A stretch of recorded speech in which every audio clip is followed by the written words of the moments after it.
Let the chips fall where they may. Let the evidence lead where it should. Let justice take its course. The short and sweet of the president's take on the impending impeachment trial of his prodigal and wayward vice president. Likewise, there will be no special favors or treatment for allies or appointees in government should they be found liable or responsible for felonious acts, as our Clazel Pardilla reports. President Ferdinand R. Marcos Jr. will not interfere in the upcoming impeachment trial against Vice President Sara Duterte. Ang Malacanang, ang palasyo at ang Pangulo ay hindi po magbibigay na anumang prejudgment.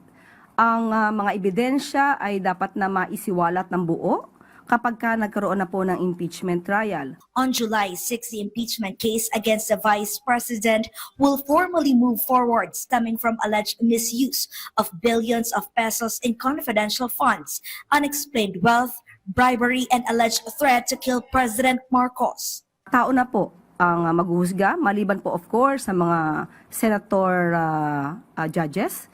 Sila na po ang maghuhusga kung ano po ang nilalaman ng mga ebidensya at kung dapat bang managot ang isang vice-presidente sa mga akusasyong ibinabato sa kanya. But what if names of sitting officials or government allies surface during the trial?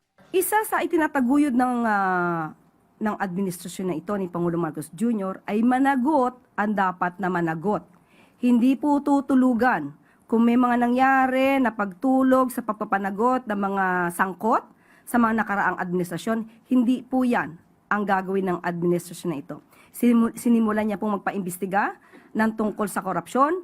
Dapat po ay magtuloy-tuloy po ito.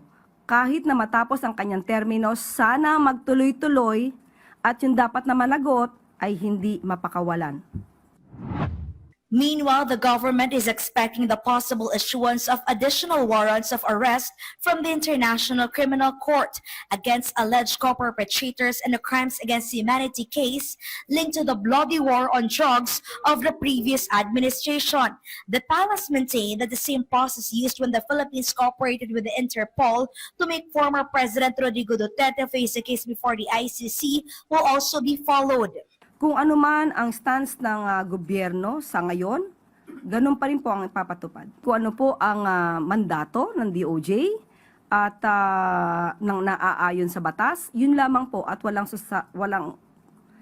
iba-violate na rules ang ating gobyerno. Malacanang is confident that the intense political noise will not negatively impact the country's economy. Ang palasyo ayaw maniwala na ganyan na magkakaroon ng negatibong epekto dahil kung ang isinasagawa ngayon ay para makita kung may pananagutan ang ilang tao, mas magandang makita natin ang positibo rito dahil mas nilalabanan natin ang mga tao na maaaring sangkot sa korupsyon.